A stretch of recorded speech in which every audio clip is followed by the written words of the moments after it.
It's a great honor to be with you, and happy Easter. We had a great Easter. This is one of our better Easters, I think, in a lot of different ways. I can say militarily, it's been one of the best. So, good afternoon. We have quite a bit to discuss. We'll go into pretty good detail. And we have the people that are most involved. We'll give you exactitude. And we're here today to celebrate the success of one of the largest, most complex, most harrowing combat searches. I guess you would call it a search and rescue mission ever attempted by the military.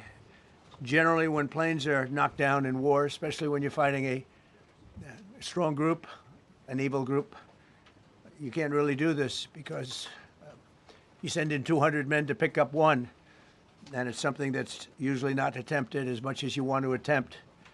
And bad things happen to that one or two. And in this case, we did two, and it might not have been attempted before, but we did. And we had great talent, but we got a little luck too, I would say. And we were helped by a lot of people, a lot of great people. And it was an honor to be involved with it. It's very historic. This is a rescue that's very historic. It'll go down in the books. Late Thursday night, an American F-15 fighter jet went down deep inside enemy territory in Iran while participating in Operation Epic Fury, where we're doing unbelievably well, well at a level that nobody's ever seen before. The entire country can be taken out in one night, and that night might be tomorrow night. Both members of the crew ejected from the aircraft and landed alive. On Iranian soil, I immediately was asked to make a decision. I ordered the U.S. Armed Forces to do whatever was necessary to bring our brave warriors back home. A risky decision, because we could have ended up with 100 dead as opposed to 1 or 2. It's a hard decision to make. But in the United States military, we leave no American behind. We don't do it. Within hours, our armed forces deployed 21 military aircraft into hostile airspace, many flying at very low altitude, being shot by bullets. You bring rifles into play when you're going that low, but there are also certain advantages. And in broad daylight over Iran for 7 hours, at times facing very, very heavy enemy fire. We have a helicopter that's got a lot of bullets in it. It's amazing. We just realized how good those weapons are. Our machines are. Nobody has the equipment that we have, and nobody has the military that we have. Not even close. We're the most powerful military anywhere in the world by far. The flight crews and warfighters aboard those aircraft took extraordinary risks to rescue their fellow service members. This first wave of search and rescue forces successfully located the pilot of the F-15, and he was extracted from enemy territory by an HH-60 Jolly Green II helicopter. Fabulous machine as our warriors faced gunfire at very close range.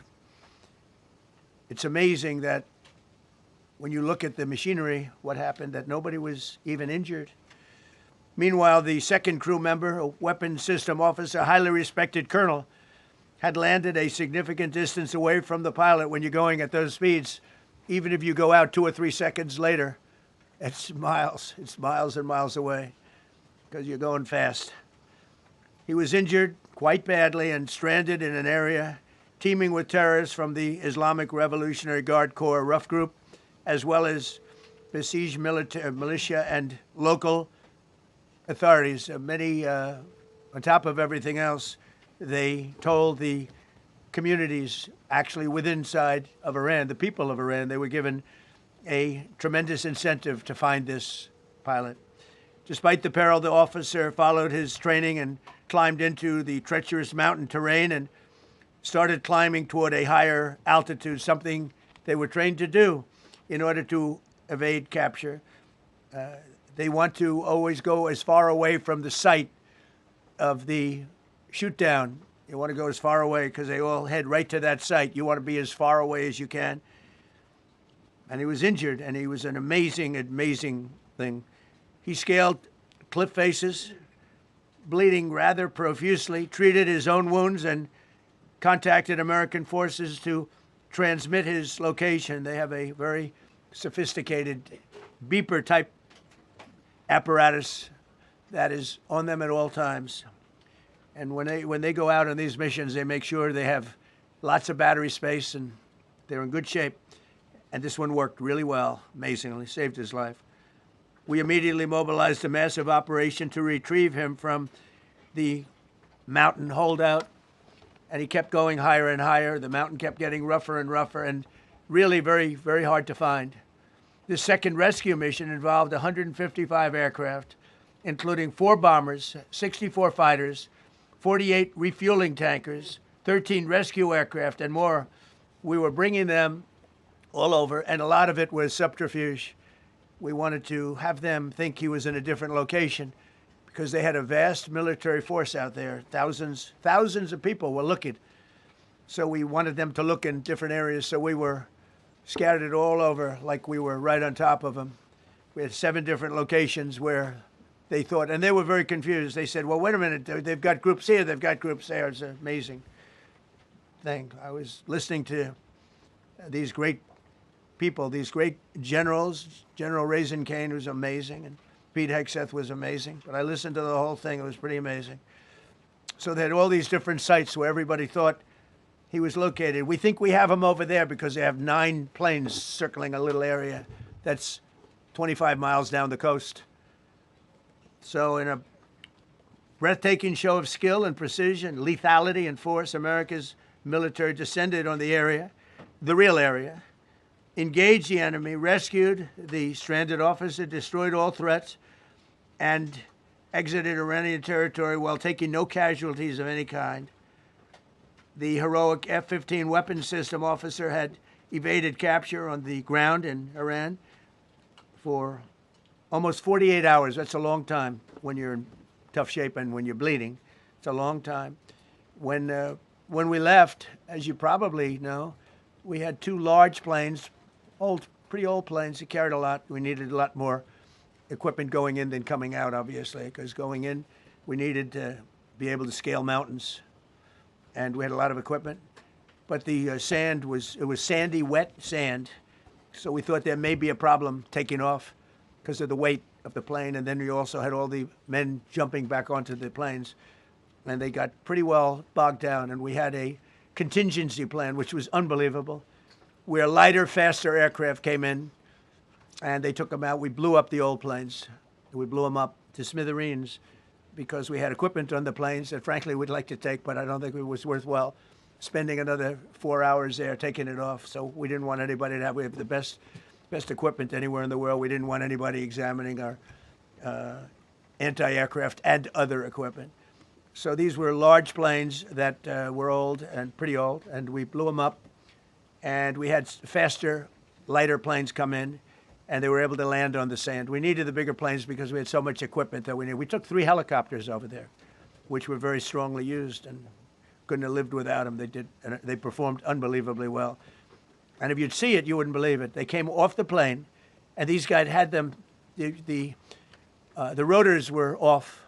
They rebuilt these helicopters in less than 10 minutes. And that was one of the more amazing things. These are helicopters, small, unbelievably powerful, but small, very small, so it can get into certain areas. And they got them off the plane, and they rebuilt all 3 of them in a matter of less than 10 minutes. It's pretty amazing what the genius of these people. Who would think that? You'd think it would take 5 days to build them. And in some companies, it would take 5 days, and they wouldn't do it well. But they served us well. As Commander-in-Chief, I never forget the extraordinary risk taken by the warriors that we send into battle and the genius. I mean, think of it, having a contingency of 3 planes waiting because we think the sand is so bad that we probably won't be able to take off. And the planes really got bogged. This was not much of a runway. This was a farm, not a runway. It's a farm, but it did the trick. But to have a contingency as opposed to having to wait 2 days, can you imagine right in the middle? This was central. This was right, you would call it central casting if you were doing a movie for location. And probably the toughest area of Iran where we'd be sitting there. So these planes came in, those pilots came in so fast and so quick and got out of there. Everybody got aboard and just got 15-minute intervals. 1 load out, 1 load out, 1 load out. It happened And we were watching, and we said, that's amazing. It's, in many ways, I was almost more impressed by the contingency that we had than the fact that, if we would have had a runway or decent soil. But it was an amazing thing. But we thank God for every single one of them and the talent. The genius is not even talent, it's genius. It's the whole ball game, every one of them. Now, if you look at what we did with Maduro, we went into a military compound, a massive, with thousands and thousands of soldiers, and within a matter of minutes, and he lived behind iron doors. There were steel doors, broke them down so quickly, and within almost minutes, he was in the back of these planes. It was a similar group, incredible. We have incredibly talented people, and if the time comes, we move heaven and earth to bring them home safely. We're going to bring our people home safely. I want to thank every member of the U.S. Armed Forces involved in these historic operations. They really were historic. It's just not something that's done. And you'd understand it. Not that they don't want to do it, but when you're going into areas, when you look at these helicopters, when you look at the amount of bullets and everything else that they took, when you go into these areas, you don't come out like we came out. God was watching us. I tell you, well, it was the Easter, we were in the Easter territory, I guess, but God was watching us. Amazing. Because when you look at the machinery, they took damage. It tells you, first thing I said is, these are unbelievable machines, how they flew back and not even much of a problem.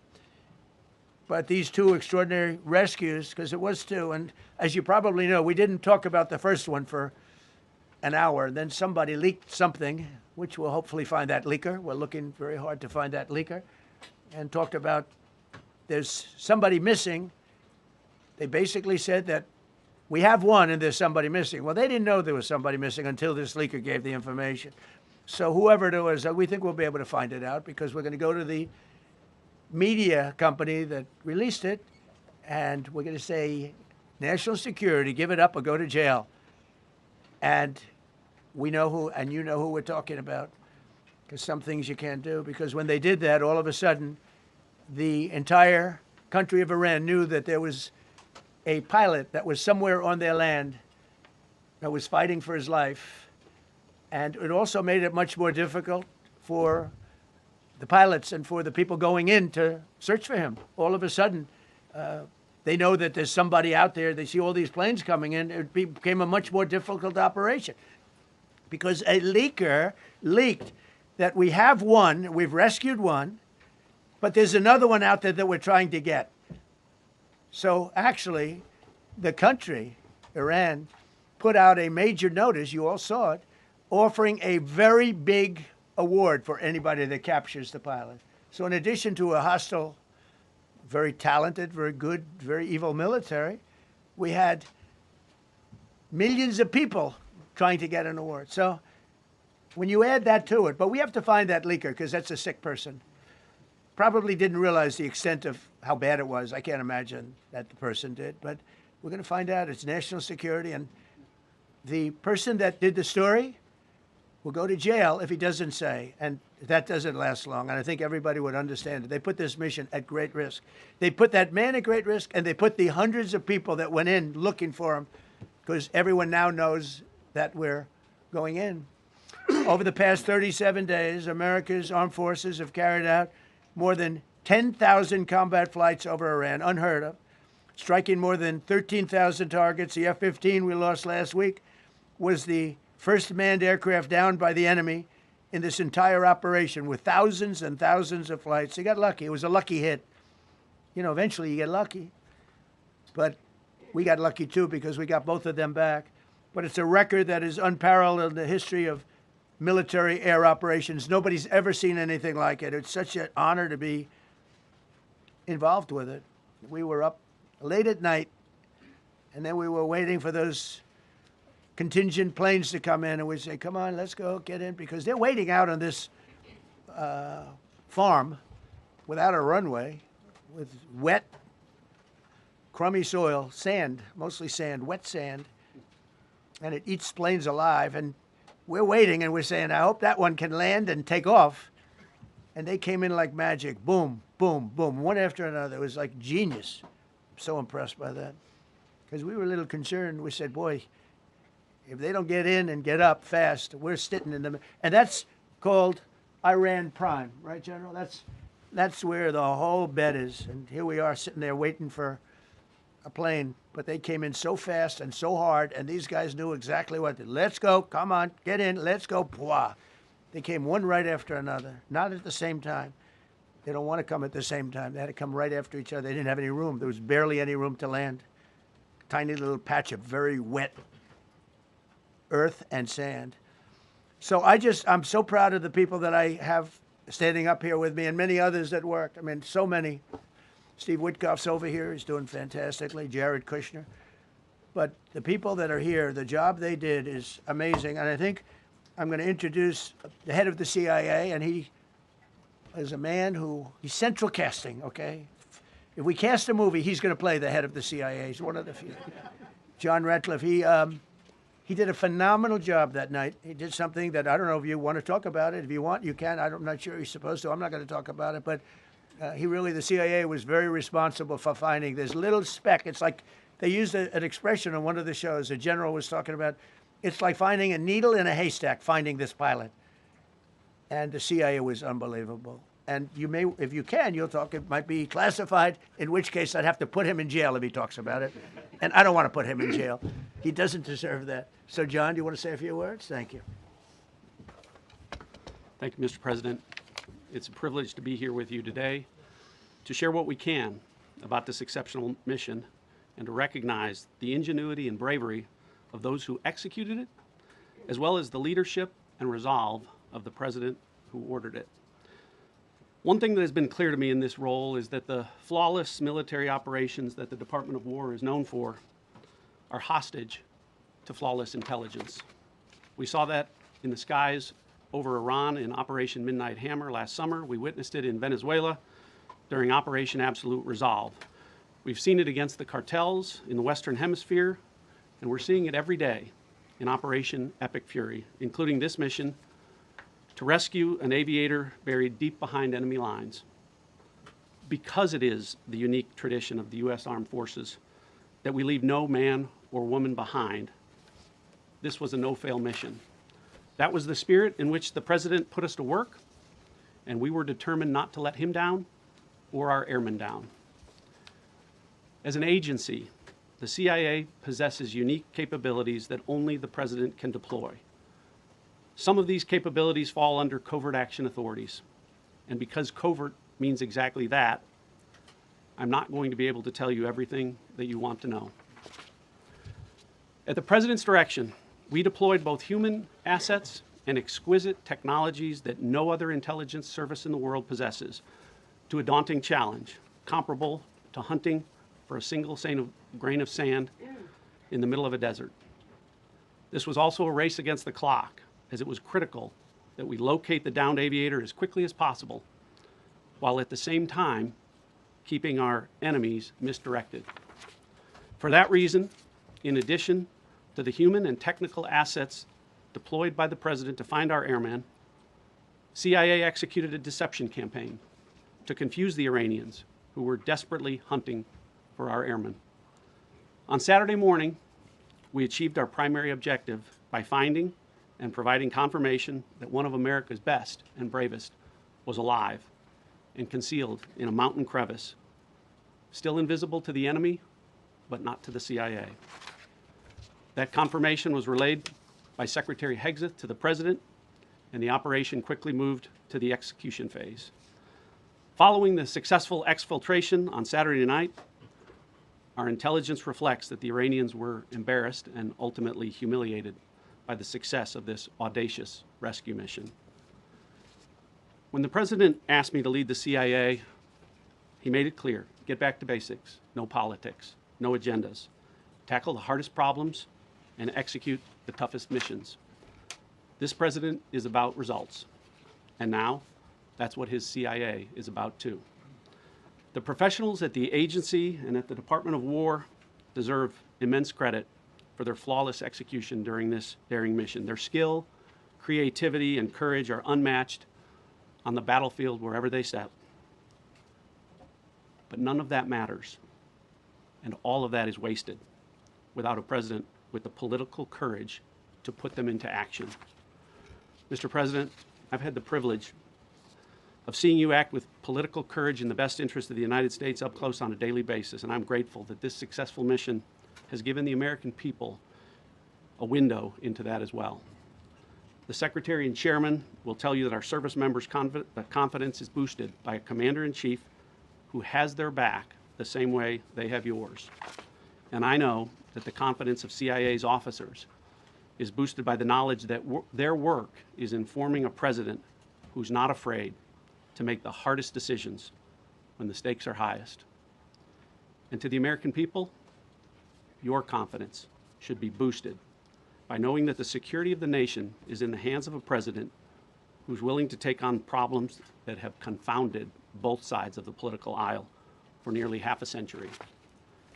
It is an honor to serve under a leader who just proved that you can believe him when he says, no matter what, we will leave no one behind. We will come for you. Thank you.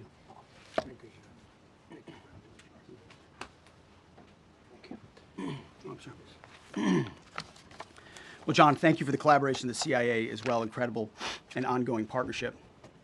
Ladies and gentlemen, fellow Americans, and especially the brave warriors in our armed forces, over this Easter weekend, the United States military has once again proved why we possess the greatest fighting force the world has ever known. In two extraordinary combat search and rescue operations deep inside enemy territory in Iran, our warriors executed missions of breathtaking skill, courage, and precision. When our warriors are unleashed, as this president has allowed them to be, they are unstoppable. When American airmen were down behind enemy lines, our forces and our president did not hesitate. Special operators supported by elite air crews and intelligence professionals moved swiftly and decisively into treacherous mountain terrain under the constant threat of Iranian forces closing in. Ultimately, it was an impotent Iranian threat. And today, as the CIA director mentioned, Iran's military, and we know this, is embarrassed and humiliated, and they should be. Now, these are not routine operations. They were high-risk, high-stakes missions conducted in the heart of enemy territory. This was not just barely into Iran, this was deep into Iran, involving coordinated strikes to suppress threats, deception tactics to protect our teams, and full synchronization across air, ground, and special operations. The Iranians are still asking themselves right now, how did the Americans do this? One downed airman evaded capture for more than a day, scaling rugged ridges while hunted by the enemy. When he was finally able to activate his emergency transponder, his first message was simple and it was powerful. He sent a message, God is good. In that moment of isolation and danger, his faith and fighting spirit shone through. You see, shot down on a Friday, Good Friday, hidden in a cave, a crevice, all of Saturday, and rescued on Sunday. Flown out of Iran as the sun was rising on Easter Sunday. A pilot reborn, all home and accounted for, a nation rejoicing. God is good. Despite incoming fire and unforgiving conditions, our troops brought every American home. No American lives were lost. We leave no man behind, and that is not luck. It's the result of unmatched training, superior technology, an unbreakable warrior ethos, and sheer American grit. Our special operators, pilots, and support crews performed with near perfection under fire, and they were lethal. Just ask any Iranian soldier who dared attempt to get anywhere near that pilot before or during that mission. Death from above. Our troops turned a potential tragedy into a resounding demonstration of American resolve and capability. That's what excellence in uniform looks like. But make no mistake about it. None of this would have been possible without the courageous leadership and ironclad determination of President Donald J. Trump. From the moment our airmen went down, President Trump made it clear we will leave no one behind. The first mission, the first of two, was an audacious daylight thunder run right up the middle. It was authorized in less than 2 hours from that pilot going down when we knew where he was. And it was authorized in the middle of the night because anybody that's worked for this man knows he's up in the middle of the night. Authorized immediately, without hesitation, audaciously. The second mission, as soon as we knew where that pilot was, and John was certainly helpful in that, also executed immediately. You know, I looked up at my screen when the final mission was complete inside our SCIF, our secure facility. And we have a running VTC, a running coordination cell. And the top of it read 45 hours and 56 minutes. For 45 hours and 56 minutes, we held that call open for coordination. From the moment our pilots went down, our mission was unblinking. The call never dropped, the meeting never stopped, the planning never ceased. The president demanded rapid, decisive action. He backed our military with the full weight of his resolve, refusing to let enemy propaganda or tactical setbacks deter us. His leadership ensured that every lethal and non-lethal resource was brought to bear, that our forces had the authorities and the support they needed to succeed. When the president says he has the backs of our warfighters, he means it. And it means a great deal, and it's a big difference on the battlefield. President Trump understands that peace through strength is not a slogan. It is a doctrine that saves American lives. His unwavering commitment to rebuilding our military and restoring the warrior spirit has paid dividends in missions just like this one. Under his command, America projects power with confidence and brings our people home with victory. And that continues today, by the way. Per the president's direction, today will be the largest volume of strikes since day one of this operation. Tomorrow, even more than today. And then Iran has a choice. Choose wisely, because this president does not play around. You can ask Soleimani, you can ask Maduro, you can ask Khamenei. To those heroes who planned and executed these rescues, your nation stands in awe. I stand in awe. The chairman stands in awe. We all stand in awe of your professionalism and bravery. We serve for you. You embody the very best of America. To the rescued airmen and their families, welcome home. Your courage and endurance, the quiet declaration of faith amid the storm, inspires us all. God is good every day. And to our adversaries watching from Tehran, let this be a clear message. The United States military will go anywhere, at any time, to protect our own and complete the mission. We execute with precision. We control the skies. You see, we flew for 7 hours in daylight over Iran to get the first pilot. And we flew 7 hours in the middle of the night to get the second. And Iran did nothing about it. We fight with honor, and under President Trump's leadership, we win. So God bless our troops, God bless President Trump, and God bless the United States of America. Thank you. Well, good afternoon, everyone. Thank you, Mr. President. Thank you, Mr. Secretary. A note before I start, I know many of you want specific details in these briefings. We will share what we can, but I will retain what I must in the event that we have to go do this again sometime. And I cannot stress the importance, as the President said, around operational security. The Secretary and I will do a more detailed briefing tomorrow morning, and we look forward to sharing the details that we can. On Thursday, 2 April at 10:10 p.m. Eastern Time, 4:40 in the morning, local Iran time, the Joint Personnel Recovery Center, which handles the Central Command area of responsibility, declared an isolated personnel recovery event for a U.S. Air Force F-15E Strike Eagle, call sign Dude 44, which was down in hostile Iranian territory. The pilot and weapons system officer had both safely ejected and were isolated behind enemy lines. Following confirmation of active rescue beacons and on the direction of the Secretary and by order of the President, a rescue operation was launched with the stated purpose of bringing both Americans home safely. As the Secretary said, several hours later on the morning after positively locating the front seater, call sign Dude 44 Alpha, and aware of an aggressive ongoing search by the enemy, a U.S. Central Command plan was approved by the Secretary and the President.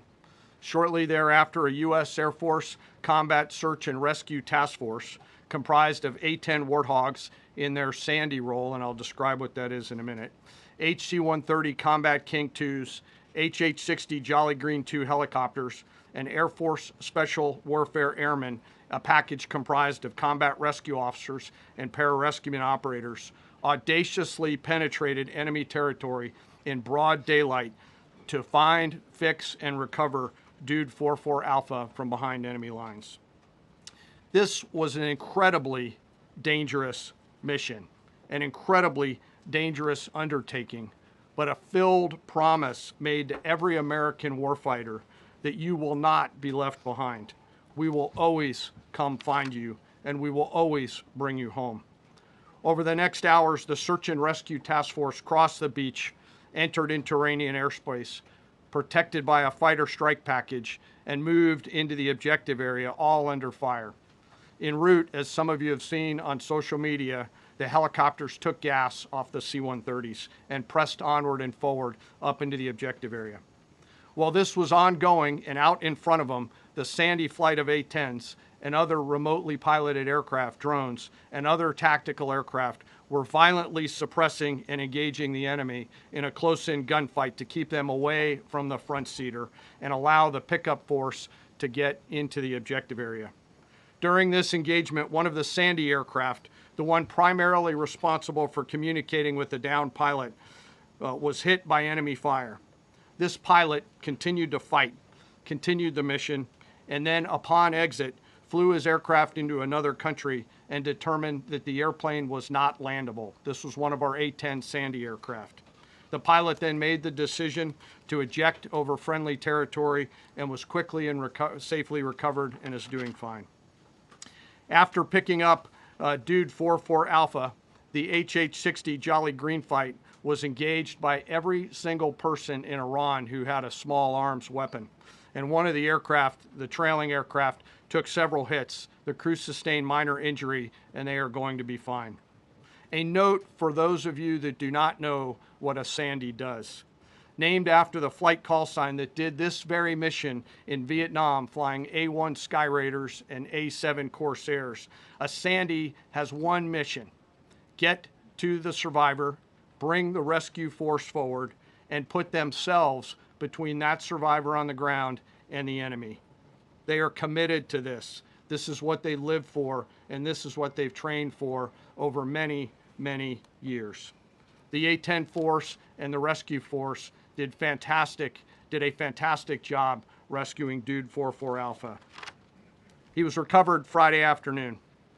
As I said, and the nation needs to know this, this was an incredibly brave and courageous mission, and a testament to the courage, skill, and tenacity of the joint force and our leaders. And especially a daylight option, having the guts to try, means so much to so many. Meanwhile, the backseater, as the President and the Secretary have said, had continued to work and survive. Through the hours of daylight, Dude 44 Bravo, the backseater, evaded. Using every means available, the efforts of the United States military, the Central Intelligence Agency, and others were attempting to find and locate with precision Dude 44 Bravo, the backseater. A note on the backseater and the front seater. The single most important contributor to a successful rescue operation is the spirit of attack inside the heart of that downed aviator. Their will to survive, their will to evade, their will to recover is everything. In this case, the backseater's absolute commitment to surviving made much of our efforts possible. On Saturday, 4 April, after establishing positive communications with the backseater, we learned, as the President said, that he was injured and actively evading enemy forces. And thanks to our interagency partners, we were able to get eyes on his location and positively ID him. Throughout this entire time, the enemy force continued to search for 44 Bravo, and the joint force continued to strike them over and over and over again. Fighting off marginal weather in Iran and the enemy's search for a second time on Saturday, at the recommendation of the CENTCOM commander and at the approval of the Secretary and the President, we launched a rescue task force to recover Dude 44 Bravo. Again, this came to the President and the Secretary for approval, this time with a much larger force package based on the time that the enemy had to prepare to find 44 Bravo. Again, this force was protected by A-10 Warthogs using the Sandy call sign. And this force had one single mission: do everything they can to bring an American home. This meant having a plan, being prepared to execute that plan, and, more importantly, being prepared for multiple, simultaneous contingencies. And because of this force's professionalism, grit, and determination, fight off two enemies at the same time. The enemy searching for 4-4 Bravo and contingencies, which anyone who has done these types of missions knows we run into every single time. The force fought off both of those enemies incredibly well. During the period of darkness on Saturday, and as the Secretary said, into Easter Sunday and into the daylight, the force fought its way in and rescued Dude 4-4 Bravo. They were protected overhead by an air armada, including tactical drones, strike aircraft, and others. The force fought through multiple simultaneous contingencies, something no other nation, no other military can do, and safely returned Dude 4-4 Bravo, the backseater, home, and all other Americans home as well. At midnight 12 local Eastern time, Easter Sunday, more than 50 hours after the start of this operation, the Joint Personnel Recovery Center declared Dude 4-4 Bravo, both the front and backseater, returned to friendly territory. The courage demonstrated by both the pilot and the weapons system officer while isolated and them invading the enemy cannot be overstated. Their grit and warfighting tenacity is a direct result of the absolute trust they have in our rescue forces, their training, and their will to survive and return. They always knew that we would be ordered to go get them, and they always knew that we would be coming to get them. These two operations reflect our nation's most sacred obligation to our military service members. We leave no one behind, bless you. It also perfectly captures the first truth of our Special Operations Forces, that people are more important than hardware. That is the standard we live by, and the rescue forces that execute these missions operate under a clear motto: these things we do that others may live. Their actions were a direct embodiment of that commitment to others, and I could not be more proud of each and every one of them today. As the Secretary said to our enemies, this operation serves as a clear reminder of the capability and will of America's joint force. The United States of America will recover our warfighters anywhere in the world, under any conditions, when we want to. We will always bring overwhelming skill and firepower. To every member of the Joint Force, our interagency partners, the leadership at CENTCOM, and our leaders at the department and above, thank you. I'm proud of each and every one of you and thankful to our deployed forces and their families. And lastly, and most importantly, to Dude 4-4, welcome home. Job well done. Thank you. Pretty amazing, pretty amazing. And these two gentlemen have been, from day one, they've been perfecto. You know, I got to know General Kane in my first term because he was able to take out ISIS in 4 weeks instead of the 4-year projection that was given to me by other much lesser generals. And I said, you know, if I ever do this again, that's going to be the head of my Joint Chiefs of Staff. And we worked it that way, didn't we? It's amazing. He took out ISIS. We defeated ISIS in 4 weeks. I was told it would take 4 years. I flew to Iraq to find out with the greatest equipment in the world, why would it take 4 years? And he told me, sir, it won't. It'll take 4 weeks and you'll have time left over. And that's exactly what happened. So he's great. And Pete, all I can say is that he was treated very unfairly. And now those same people that treated him unfairly, that fought against him, they called me up saying, what a great choice he was. They said, well, what happened during his nomination? What happened to you? I'm telling you, people that were not for him, senators, friends of mine, sir, I don't think you're doing the right thing. Now they're calling me up. What a choice. These two guys are fantastic. And John Ratcliffe was incredible. It was actually their genius that called us from, he was 40 miles away. And he said, you know, we're seeing something moving up in the mountain. This is at night. And they kept the camera on him for 45 minutes. He wasn't moving. And they said, you know, probably wrong, but we're seeing something moving. This is a vast mountain, vast, thick, with bushes, trees. He said, we see something moving 40 miles away. It was the head of a human being. I'm telling you, it's moving. And then all of a sudden, 45 minutes later, he moved a lot. Stood up, and they said, we have him. And that was really the beginning of something incredible. We had an idea where he was, but not specifically. That's a big mountain. So I want to thank the CIA, too. I don't think they get enough credit for the great job they've done. Yes, please. Thank you very much, Mr. President, for this great opportunity. Country, it has super army. You make a difference, Mr. President. Thank you for your greatest leadership. Thank you. I have two quick questions, Mr. President. What was your reaction when you learned that Kurdistan region had resumed exporting oil to the international market with your support as United States of America? Well, I expected that. We've gotten along with the Kurds for a long time, so I expected that. Another question, what would be your reaction if the Iranian people rise up against their regime during a ceasefire, Mr. President? Well, they should do it, but again, the consequences are great. I mean, they were told, if you protest, you will be shot immediately. You saw what happened to the young wrestler. He was a great champion, by the way. He was a great wrestler, one of the top in the world. And he and his two friends were hung. And all they did was say a little bit about liberty. They wanted liberty, and they were violently executed. But the number is up to probably 45,000 people were killed. So, you know, when somebody stays in a house, when they know if they walk out of the house to protest, they'll be immediately shot and killed. And they issued that, you know, that was publicly issued. It's not a secret. That's why so many people say, oh, well, why are you doing this way? We can't let Iran have a nuclear weapon. You know, we got regime change, we do. We're dealing with a much different regime than before. We're dealing with different people. They're smarter. I think they're sharper and far less radical.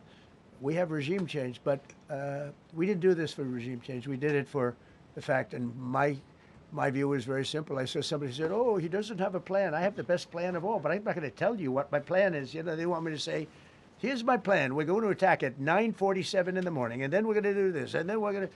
And if you don't do that, they say, I have a plan. These people know what the plan is. Everybody here knows what the plan is. But it's very unfair to say, because I don't mind being insulted. I've been insulted for many years by the fake news. But you can't... It's so bad for the people that are so... You just saw two great, and John Ratcliffe, three unbelievable people. They have a plan. Every single thing has been thought out by all of us. But I can't reveal the plan to the media. So, you know, but we're just thrilled by the success of this operation. Yes, please. Thank you, Mr. President. You've said Iranians would be mad if you stopped these attacks, but why would they want you to blow up their infrastructure, to cut off their power? Wouldn't that be punishing Iranians for the actions of the regime? They would be willing to, and it's suffering, they would be willing to suffer that in order to have freedom. The Iranians have, and we've had numerous intercepts. Please keep bombing. Bombs that are dropping near their homes. Please keep bombing. Do it. And these are people that are living where the bombs are exploding. And when we leave and we're not hitting those areas, they're saying, please come back, come back, come back. These are the people. I don't know what they do. All I can tell you is they want freedom. They have lived in a world that you know nothing about. It's a violent, horrible world where if you protest, you are shot. Remember the great woman protests where they had 400,000, 500,000 women, and they were all enthused, and they were going to protest, and everybody said, oh, the regime's going to come to an end. And then all of a sudden, boom, boom, 5, 6 different areas. A woman would go down right between the eyes. They had snipers. They had 5 snipers. That's all it took. And those 400,000 or 500,000 women said, oh, my God, what's that? Oh, look over there. What's that? A woman shot right between the eyes, and after 5 or 6 of them go down, then you start hearing the purr through the vast number of people. And then they said, oh my God, who would do that? And they're incredible people, but they've lived so horribly. They've lived so horribly. You know, Iran was a great country if you go back 25 years ago or so. The Persian people, they're incredible, smart, brilliant actually. And I know so many. I know coming from New York, originally I know so many people from Iran. They're incredible people, incredible energy, and very, very brilliant people. But when you're standing in a group and protesting and you have a woman, in the case of the woman, remember the Great Woman March, everybody was saying, oh, this is the end of the country. And then snipers selectively picked. Every single one was shot right between the eyes, from a long distance. They were on top of buildings. Nobody even knew where they were. Where they coming from? This wasn't like a machine gun, which is also very bad. They've done that too. They did that recently. This was snipers sitting on the top of buildings, aiming and hitting women. And when they see people go down, and all of a sudden there's a riot in the reverse direction, and they never came out again. And a lot of the news doesn't talk about that. They talk about, oh, women's rights. You want to see women's rights? You're not going to see it there. It's amazing when I see some of the stupid people like, AOC +3, all that group. They talk about, oh, freedom for Iran. They don't tell you the real facts. Women, men, gays. How about gays for Iran? They kill the gays. They throw them off buildings. So I wonder what's going on. I can only say this. They want us to keep bombing, even if it jeopardizes, because their life is in much greater danger. They want freedom for Iran, but it's very hard for them to protest. I actually tell them, I said, don't go out. I fully understand. Nobody in this room would go out. I don't think there's any, because frankly, it's not a question of bravery. We're all brave, right? You're brave, I'm brave, we're all brave. But we're also intelligent. If you have people shooting at you, expert shots with the best rifles you can get, and hitting you right between the eyes every single time, and you're looking here and you're seeing and you're looking here, you're out of there. I don't care who it is. Please. Mark Meredith, Fox News. I know that. Oh, thank you. How would I know that? Go ahead. America's watching. No. Good job. Can we go back to the weekend? First off, was everyone on board with the operation, or were there people that were trying to talk you out of going through with the operation this weekend? Not everybody was on board. Somebody else within No, your- there was military people, very professional, that preferred not doing it. These two were totally on board, which was very important. If they weren't, it would have had a little difficulty. But no, there were military people that said, you just don't do this. You don't go into the heart of a very powerful military. This is, hey, you have countries and countries. You have some countries where military is not their strong suit. This whole thing is militarized like nobody's ever seen before. Half the people are wearing uniforms. And we had people within the military.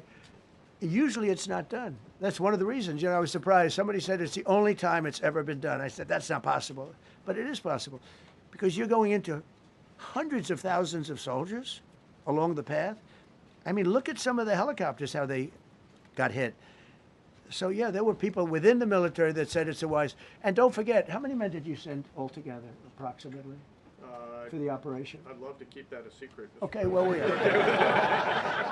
but I will tell you the number. I'll keep it a secret, but it was hundreds and hundreds of these people. It's pretty good. Is he central casting? But hundreds of people went into this journey. Hundreds of people could have been killed. Forget about the equipment. A lot of equipment. Nobody cares. Hundreds of people could have been killed. So we had people that were within the military that said this is not a wise, and I understood that, but I decided to do it. Was there a point that that you were thinking there's too much on the line, and somebody was saying maybe we abort this now and wait? I mean, given the resources like the general said, it seemed like there was so much on the line here. You must have been thinking this could have completely changed. So the first one, which was in many ways as dangerous as the second, I guess it gets, because we're flying over daylight. We're the best at the world at night. We have goggles that nobody. We have goggles. I've tried them. They're unbelievable. I see better with the goggles at night than I see without them during daylight. I mean, daylight today, we have a beautiful day. You see just as well with goggles. In many ways, it's enhanced. So we have the best in the world.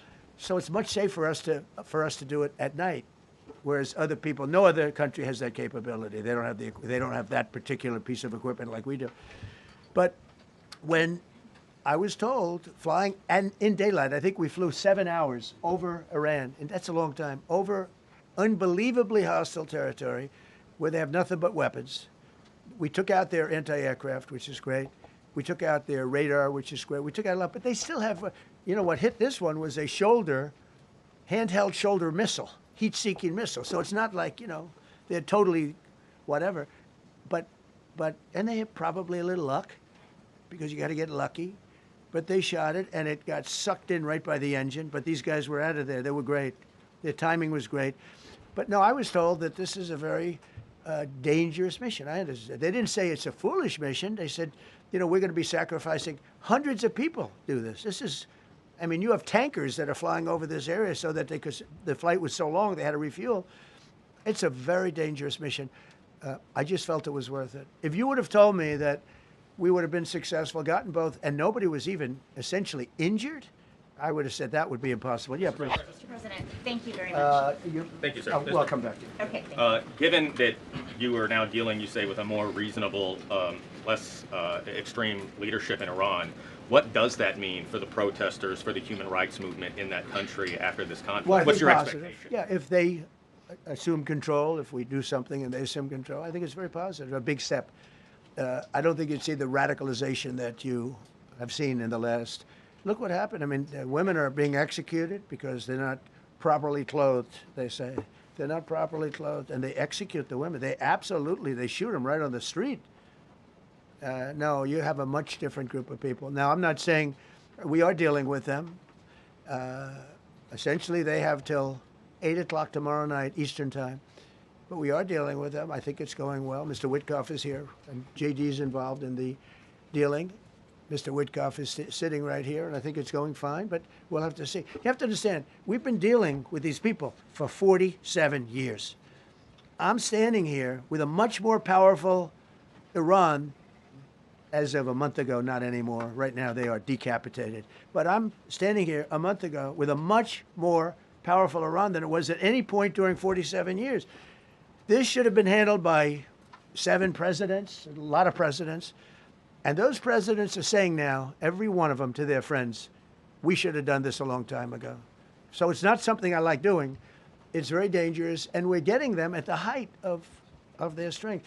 If I didn't terminate the Barack Hussein Obama Iran nuclear deal, they would have had a, don't forget, that was a path to a nuclear weapon. Remember this. He chose Iran over Israel, pure and simple.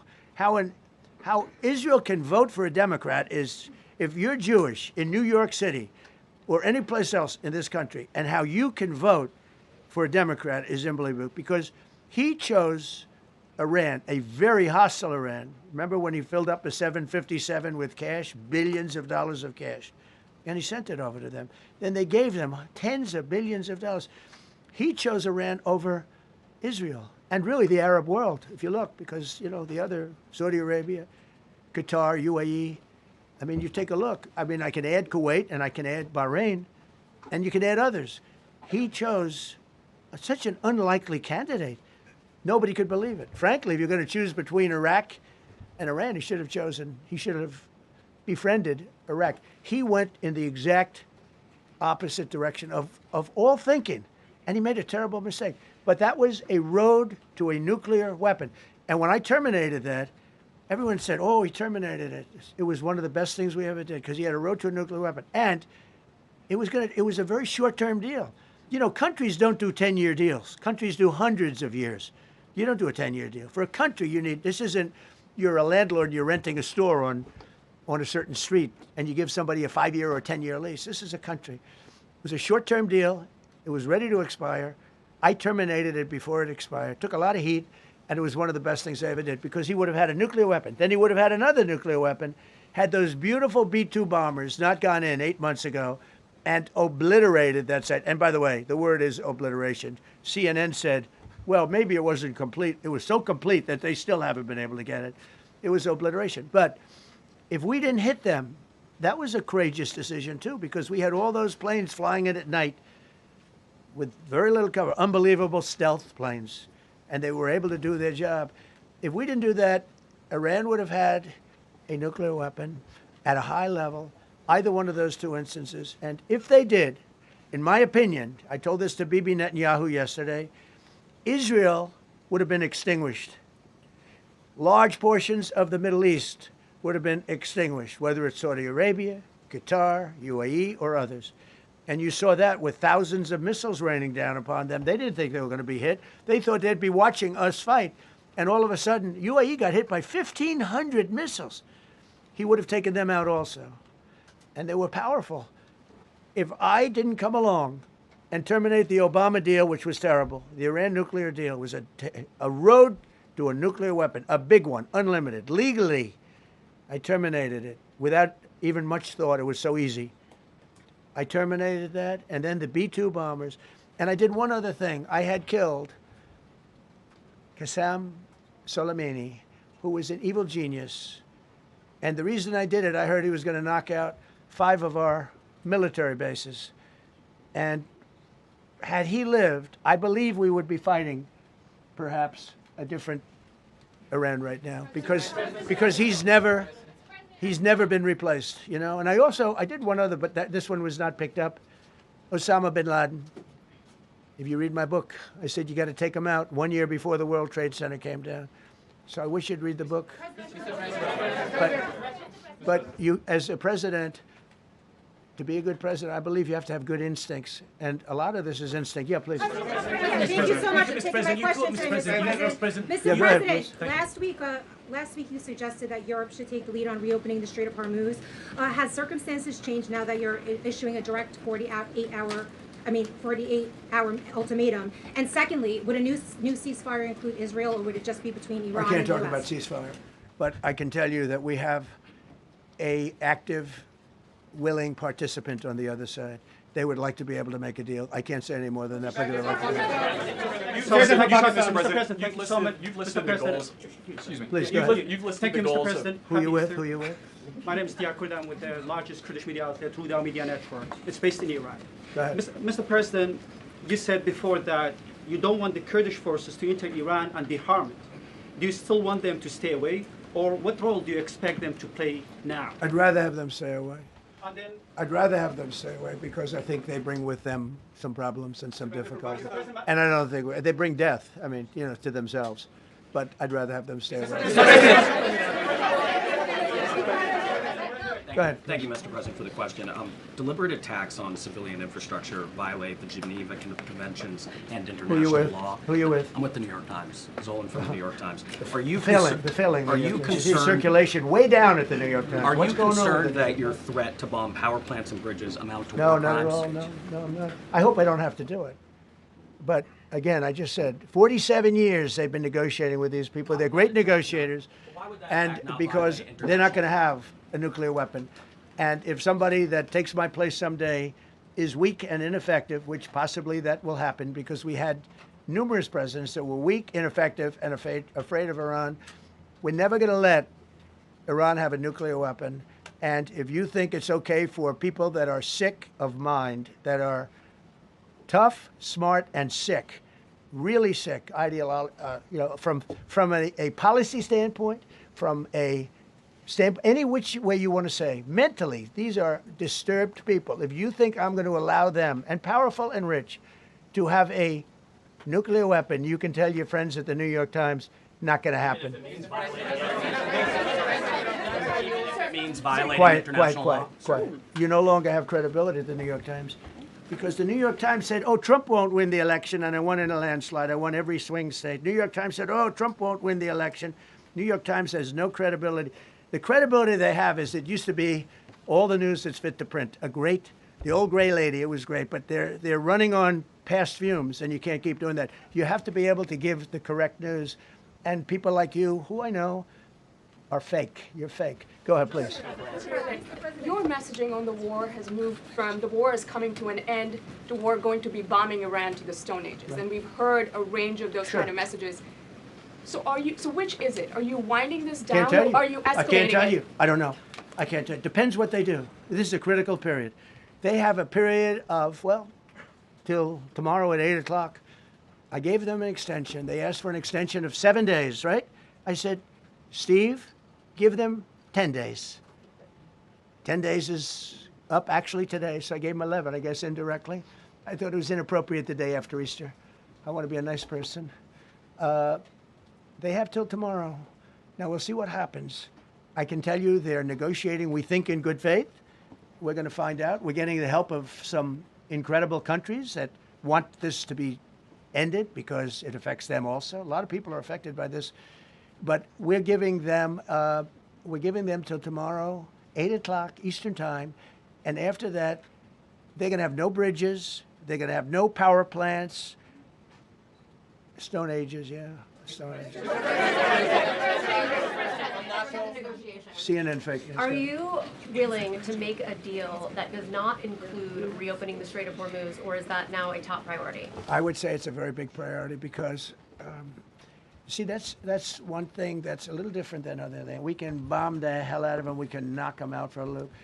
But to close the strait, all you need is one terrorist that somehow has a truck loaded with, because you can carry them in trucks, large trucks, a water mine, drop them in the water, and now you tell people that own ships that cost $1 billion to don't worry about the mine.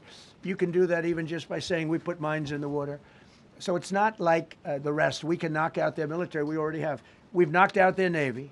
We've knocked out their Air Force completely. We've knocked out 158 ships in 3 days.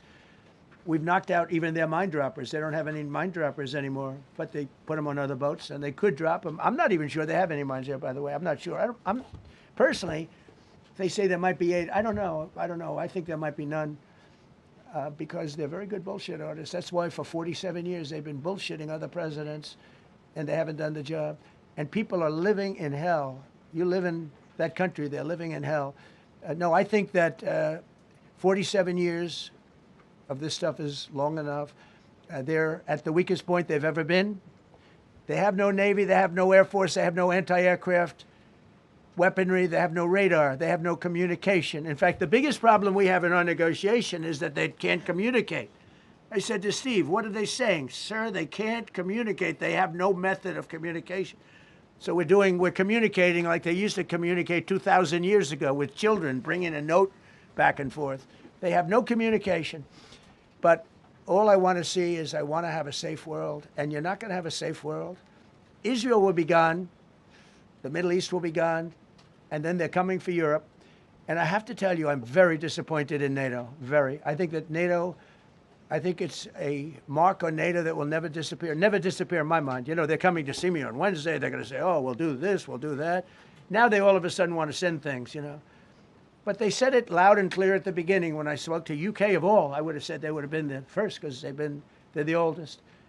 And I said, yeah, I'd love to have a little help. He said, no, sir, we'd rather wait till you win. I said, I don't need help after we win. They have 2 old broken aircraft carriers, barely work. I said, I guess we can use them. Who the hell knows? I called the general. He didn't even want them. He said, we don't really need them. We got the SS Abraham Lincoln, sir. We don't need them. You know, we have, in terms of technology, we had one day 101 missiles going at 2,700 miles an hour, aimed at the Abraham Lincoln. 101 missiles. Out of 101 missiles, 101 missiles were shot down. Unbelievable technology. 10 years ago, 5 years ago, I don't know if that would have been possible, but 10 years ago, that wouldn't have been possible. 101 missiles heading to a ship that's not that far off the coast. And out of the 101 missiles, we shot down all 101. We have weaponry. The Patriots are unbelievable. We have weaponry that's unbelievable, yeah. Go ahead, please. Yes. Thank you, Mr. President. You said earlier today during the egg roll that you would like to take Iran's oil, but Americans want U.S. forces home. Correct. What's that trade-off? If I had my choice, yeah, because I'm a businessman first. With Venezuela, as you know, the war was over in about 45 minutes. And we have great people running Venezuela, very good people. I mean, the relationship is good. And we are a partner with Venezuela. And we've taken hundreds of millions of barrels, hundreds of millions. Over 100 million barrels already is in Houston, refined and out. And paid for that war many, many times over, many times. You know, the old days, to the victim. Okay, you know that. To the winner belong the spoils, go the spoils. And I've said, why don't we use it? To the victor, go the spoils. And we don't have that. We haven't had that in this country probably in 100 years, because even the Second World War, you look at the Second World War, we didn't have it with the Second World War. We helped rebuild all those countries. We rebuilt Germany. How about Germany telling us that, well, it's not their war. We had nothing to do with it. They wanted me to go and tell them everything I was doing. We didn't know anything about it. Well, if I would have told them, they would have leaked it, and we wouldn't have been nearly as successful, possibly, right? But to the victor belong the spoils. So we haven't heard that in, I think, maybe hundreds of years. Now with Venezuela, and we, just so you understand, the people of Venezuela, they say if I ran for president of Venezuela, I'm polling higher than anybody has ever polled in Venezuela. So after I'm finished with this, I can go to Venezuela. I will quickly learn Spanish. It won't take too long. I'm good at language. And I will go to Venezuela. I'm going to run for president. But we're very happy with the president-elect that we have right now, the people that are running it. If you remember Bush with Iraq, they fired the generals, they fired the police, they fired the people that worked in their equivalent of the White House. They fired everybody. And you know what they had? They had a mess. And you know what happened? ISIS formed. Those generals and those soldiers got together. The police got together. They all got together. They formed ISIS. Not going to happen with us. So Venezuela has been an incredible, it's been an incredible situation. We went in. We were very successful. Military power like nobody's ever seen. The general, Venezuelan general said, I was on that site. I said, I've never seen ferocity like that. I've been doing this for 40 years. He said, I've never seen it. They hit us from 17 different, they were all set. They saw that big, beautiful aircraft carrier, the Ford in that case, and planes were pouring off it at 1 o'clock in the morning. So typically when you see that late at night, you know, you could be in trouble, right? And we were all ready.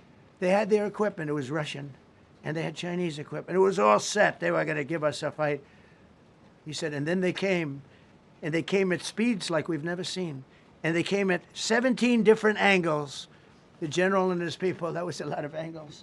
They hit him from every angle. He said, we knew it was over in 3 minutes. We were waiting for them. Their equipment didn't work, and there's a reason it didn't work. Someday we'll explain that to people. They pressed the button, nothing happened. They pressed it again and again, nothing happened. And he said, we knew this whole thing was over in 3 minutes. We've never seen any, he used the word ferocity. The ferocity of these planes from 17 different angles, and it was over. They went inside, and remember, that was on a military base with thousands of soldiers. And those soldiers looked and they said, get the hell out of here. Thousands. We didn't have thousands. We had like 200 people.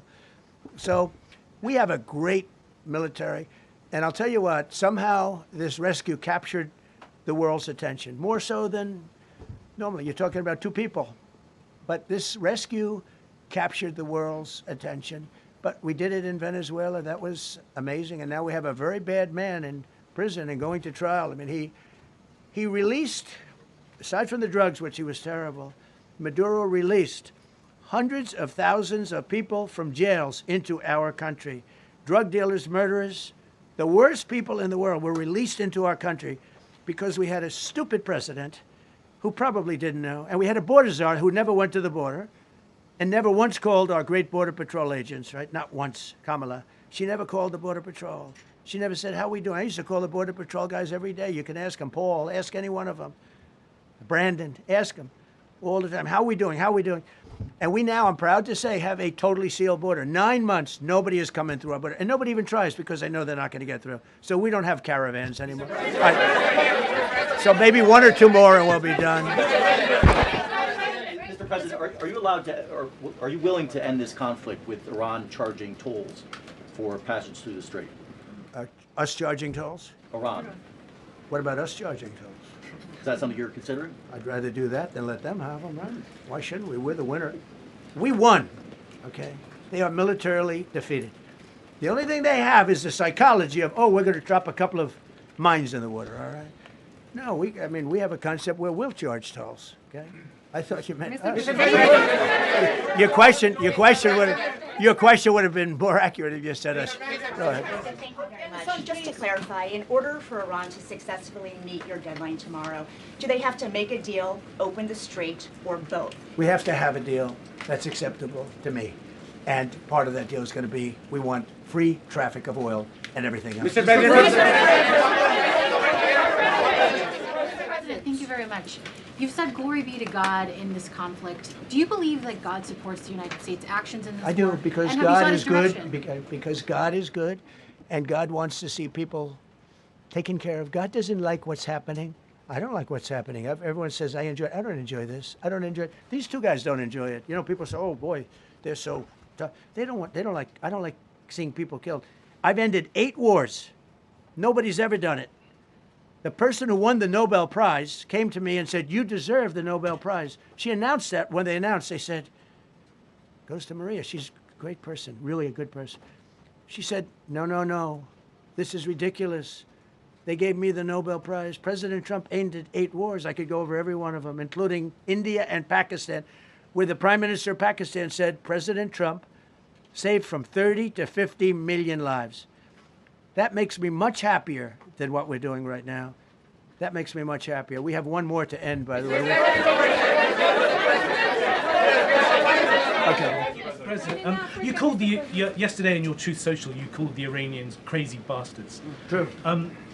What is your response to critics who say that I don't care about critics. What is your response to critics who say that it is your mental health that should perhaps be examined as this war continues? I haven't heard that. But if that's the case, you're going to have more people like me, because our country was being ripped off on trade, on everything, for many years until I came along. So if that's the case, you're going to have more people. Dasha, go ahead.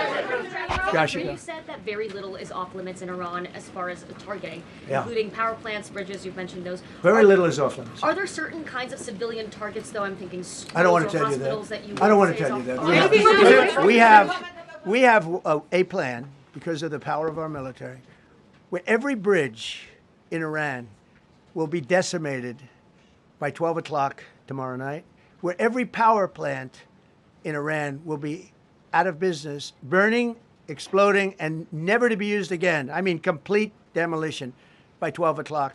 And it'll happen over a period of 4 hours if we wanted to. We don't want that to happen. We may even get involved with helping them rebuild their nation. And you know what? If that's the case, the last thing we want to do is start with power plants, which are among the most expensive things, and bridges. You saw the bridge. The bridge went. We were very close to a deal. And then I got a call from Mr. Witkoff, Mr. Kushner, and JD saying, I think they're breaking the deal. I said, tell them that's okay. Don't worry about it. But tell them to look out their window and watch. And within 45 minutes, I gave the order to knock out the biggest bridge. I gave the order, knock out the biggest bridge in, I believe, the Middle East, but the biggest bridge in Iran. And within 10 minutes after I gave that order, that bridge was over. So do I want to do that? No. Do I want to destroy their infrastructure? No. It will take them 100 years to rebuild. Right now, if we left today, it would take them 20 years to rebuild their country, and it would never be as good as it was. And the only way they're going to be able to rebuild their country is to utilize the genius of the United States of America. On NATO, you voiced your displeasure with NATO in the past. Is there a danger to the U.S. not being the de facto of the leader of the alliance, and then other powers within the alliance then getting the decision-making when it comes to wars and nuclear weapons? No, it's not a danger. Look, we went to NATO. I didn't ask very strongly. I just said, hey, if you want to help, great. No, we will not help. I said, that's all right. You don't want to help? Because I've always said NATO's a paper tiger. See, NATO's a paper tiger. Putin's not afraid of NATO. Putin's afraid of us, very afraid of us. And he's explained it to me a lot of times. I got to know him very well. I know him very well. NATO's a paper tiger. NATO is us. And when we needed them, we didn't need them, by the way. We didn't need them, obviously, because they haven't helped at all. Just the opposite. They've actually gone out of their way not to help. They didn't even want to give us landing strips. Think of it. And it's not just NATO. You know who else didn't help us? South Korea didn't help us. You know who else didn't help us? Australia didn't help us. You know who else didn't help us? Japan. We've got 50,000 soldiers in Japan to protect them from North Korea. We have 45,000 soldiers in South Korea to protect us from Kim Jong-un, who I get along with very well, as you know. Do you notice he said very nice things about me? He used to call Joe Biden a mentally retarded person, okay? So don't tell me about your stuff. Joe Biden, he said he's a mentally retarded person. He was so nasty to Joe Biden. It was terrible. But to me, he likes Trump. And do you notice how nice things are with North Korea? It's very nice. But we have 45,000 people, soldiers, in harm's way, and right next to Kim Jong-un with a lot of nuclear weapons. 45, which should have never happened if a certain president, I'm not going to mention this president because I happen to like him, believe it or not, but if a certain president did his job, Kim Jong-un would not have nuclear weapons right now. But they were all afraid to do their job properly. But just to conclude and just to finish, Japan didn't help us, Australia didn't help us, South Korea didn't help us, and then you get to NATO, NATO didn't help us. There were some countries that did. Now, countries that have been good, now you could also say they're got to be a little bit more involved because they're in the territory, but Saudi Arabia has been excellent. Qatar has been excellent. UAE has been excellent. Bahrain, Kuwait. I mean, Kuwait did shoot down 3 of our planes. The only planes, really, that we lost with friendly fire, they call it. I call it unfriendly fire. They unfortunately didn't know how to use our great Patriots. The pilot said, what kind of a missile's coming at us? Patriot. Boom, they got out. Because they know a Patriot never misses. So they had beautiful Patriots. There were planes heading in their direction. Unfortunately, they decided to shoot those planes. They were our planes. So, NATO is a paper tiger. Now, he's coming to see me on Wednesday, as you know. He's a wonderful guy. Secretary General is great. And Mark Rutte, he's a great person, but he's got... And it all began with, if you want to know the truth, Greenland. We want Greenland. They don't want to give it to us, and I said, bye-bye.